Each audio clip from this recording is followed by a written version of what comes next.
Would you believe they're taking my favorite build in Last Epoch and actually making it better? If you've been to this YouTube channel before, you know that I put out a very popular video called 13 Sweet Builds. These are 13 sweet builds. They're not necessarily the strongest, but they're very strong. They're not necessarily the most beginner friendly, but they're very beginner friendly, and they are awesome. If you never played these builds before, I'm going to link that video in the description of this video here. And in that video, I'll highlight one of my favorites, which is a Surge Static Strike Spellblade character. So in 0.9, there's a brand new unique item that I'm pretty sure is best in slot, assuming that you can gear around it. And you really should, because the payoff is sweet. So the new unique item is called Fragment of the Enigma. It's an offhand catalyst, but it doesn't have base critical strike chance on it. Normally you're using your offhand catalyst for that sweet +6 base crit chance from a crystal skull. But this one's a unique, it's got ward per second, we don't really use that. But the point is, it's got a global chance to apply spark charges on hit. Okay, not bad. +2 lightning damage per intelligence for your spark charges. +2 base damage per defensive/offensive stat starts to sound a little bit like why Devouring Orb is so strong, stacking that offense and defense at the same time with Vitality on a Void Knight. We also get between 120 and 240 increased spark charge explosion area. This makes them so much more noticeable and kind of shotgunny than they've been in the past. We have another stat on this item, very wide roll. It's between 65 and 125% more damage for spark charges applied by melee attacks. So we're going to use melee attacks. That's a lot of damage. The last two lines of text, one of them is +1 to lightning skills, and the last one is, when you cast teleport, you apply a spark charge to all enemies around the destination. You could try something like this. Maybe you want to try this out on a mage. Maybe you use teleport along with teleport proccing Ele Nova and Ele Nova proccing more spark charges. It's an idea, but teleport's not a melee attack, so you lose out on that 65 to 125% more damage for spark charges applied by melee attacks.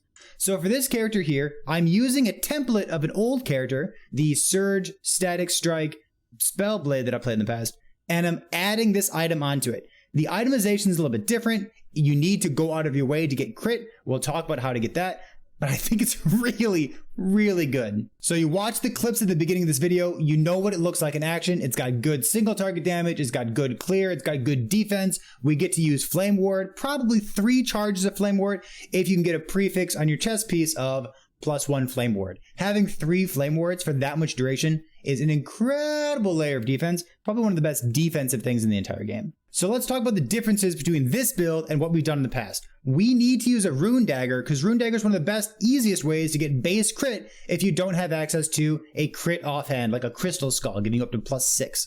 So a Rune Dagger gives us 3 to 4. So we start at 5, 3 to 4 puts us up to 9 base critical strike chance.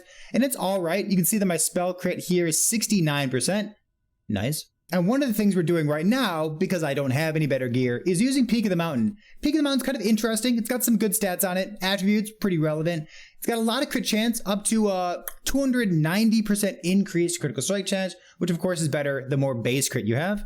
But it says you can't leech health from critical strikes, which is no big deal because we're going to have ward the entire time. This character tends to have about 2,000-ish ward when you're running around. If you get hit, just pop a flame ward, you're super tanky the whole time. So on this, if you're going to have an LP version like I do, cooldown recovery speed, intelligence. Remember, intelligence is important both for offense and defense, percent increased damage. It gives us everything we're looking for. Intelligence or cooldown recovery speed. Basically, if you're playing a mage, Spellblade, Sorc, cooldown recovery speed gives you more of your movement skill and gives you more flame ward. You always want as much cooldown recovery speed on basically any mage as possible. But let's say I had better gear. Let's say I'm you, who has more time to farm than I do. You probably want a base crit helmet, Prismatic Gaze. Prismatic Gaze gives you between 3 and 4% base critical strike chance. It's also got some other synergies in there, like less elemental damage taken, which is a nice thing to have on any old character. But between the Rune Dagger giving you 4 and the helmet giving you 4, 8, and then 5 as a base, you're going to have 13 base critical strike chance, instead of me, who only has 9 base critical strike chance. Using that, getting a nice big increased spell crit chance here, nice big increased spell critical strike chance here, and maybe you can find a LP Fragment of the Enigma to get some tier 5 or tier 6 spell critical strike chance there. Remember, spell crit rolls higher than crit does, so on rings, for example, I would prioritize getting intelligence, percent increased damage, things like that, instead of crit, I think you can get enough crit by going spell crit, which is going to be only on your amulet, on your catalyst, and on your relic, instead of prioritizing critical strike chance. On your gloves, for example, you could get crit chance here, but melee attack speed makes the build feel so good. Even increased area of effect, which is a new modifier in 0.9 that rolls on your amulet and on your gloves, you could get that as well, but I'm going to prioritize melee attack speed and intelligence. I think that's the best way to go. On your body armor, you're looking for as much intelligence as possible. You'd like to have a sealed tier 1 modifier of +1 flame ward charge, bringing you from 2 flame ward charges up to 3 flame ward charges.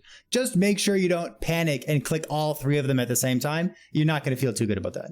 The other prefixes you're looking for in your chest piece are, of course, as much intelligence as possible, and maybe +2, +3, +4 to mana strike, because there's still good things to spec into, even with 25 points. Because remember, you have +1 from your offhand as well. If you've ever played Surge, you know that the most important thing is cooldown recovery speed. It just makes the build feel so much better. We're using this for movement, we're using it for damage, we use it for invulnerability too. So cooldown recovery speed for Surge is great. And then if you can, because you can stack over 100% chance to apply an ailment on hit, you can get 25% here to apply a spark charge on hit. 25, 25. You have another up to 12% on this. You can get some from your gear, you can get some from your idols, you can get some from your mastery. And then remember, Mana Strike itself also has a 100% chance to apply a spark charge on hit. It's what you're looking for. If you haven't watched the video talking about the initial version of this build and how to play Surge plus static on a Spellblade character, you should really go watch that video. Real quick, let's run through the mastery and the skills themselves, just so you get an idea of what's going on, but they're going to be basically the same as what you've seen in the past.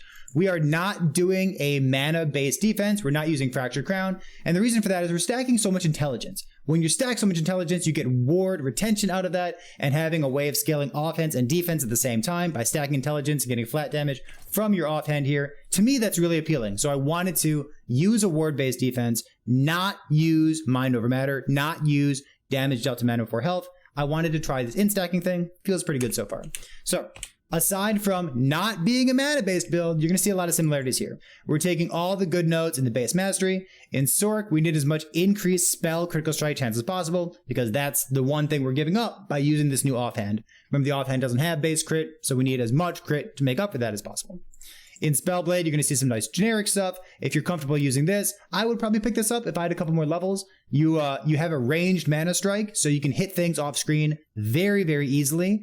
Having the increased armor from this, the reduced effect doesn't matter so much, but the increased armor feels very good. I would recommend this too.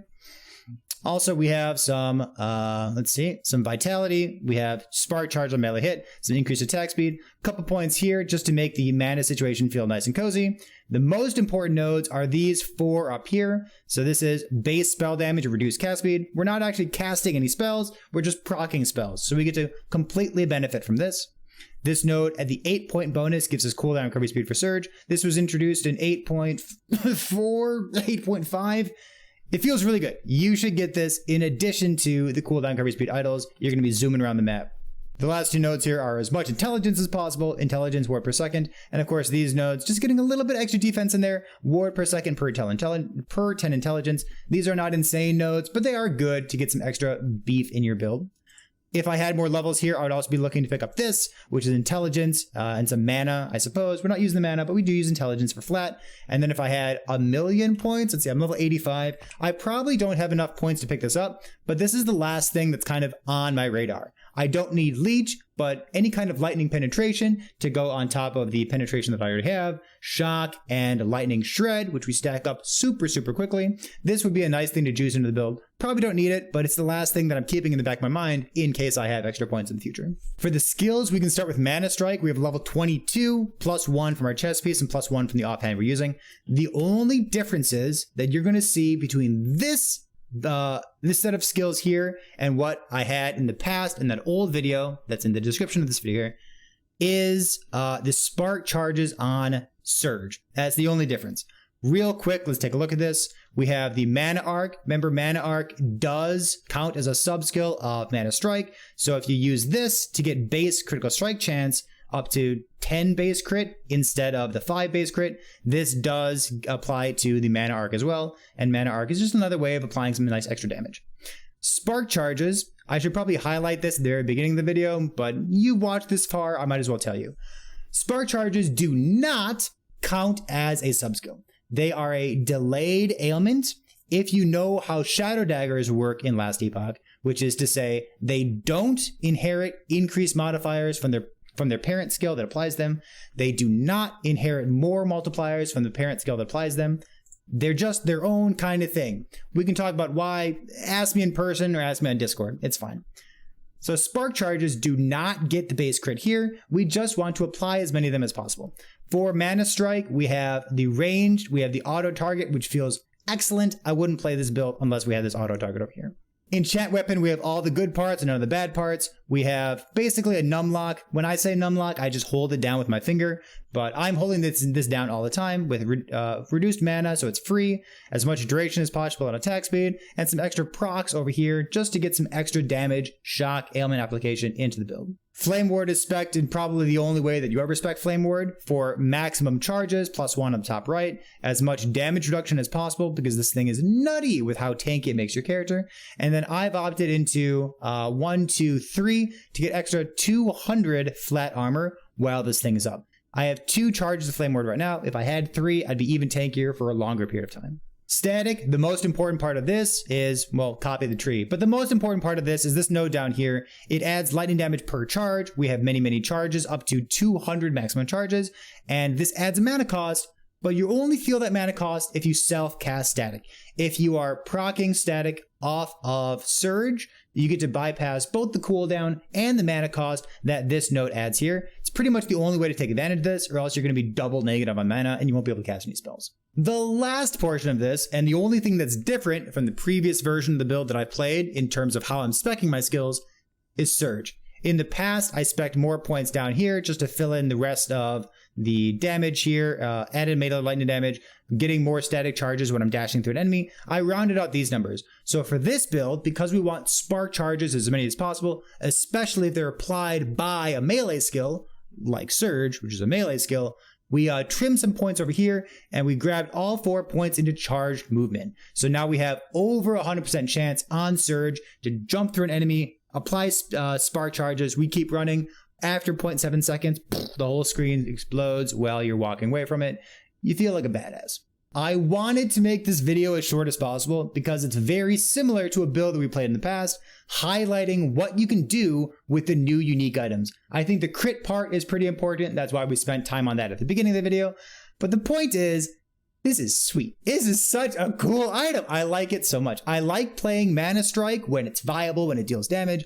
I love combining it with Surge and Static. So we use the template of an old build and we basically just made it better. You can off-screen things with Mana Strike, swinging all the way over there. I guess I can't swing over there because they disabled skills in town. But here's what I want to know from you. I want to know if you're playing in 0.9, if you're playing in the Pack the Server event, if you're playing in the Invitational, or on February 23rd, if you're playing on the free weekend, for those out there who have not owned Last Epoch before and you want to try it out before the 0.9 launches in March 9th, if you're playing Last Epoch right now, if you're using this item or any of the new or changed items for 0.9, how are you using them? What are you trying out? Are you trying Flame Reave? Are you trying any of the new skills, any of the rework skills? Are you playing Frostbite, Serpent Strike as a melee character? Let me know. I want to know in the comments of this video what you're trying, what you're experimenting with, and hopefully you're having as much fun playing on 0.9 as I am. Remember, if you like seeing this kind of content on YouTube, make sure to leave a comment, like the video, share it with somebody else. That engagement helps videos grow on YouTube, and I appreciate it. So thanks for being here. Appreciate your time. I'll see you next time.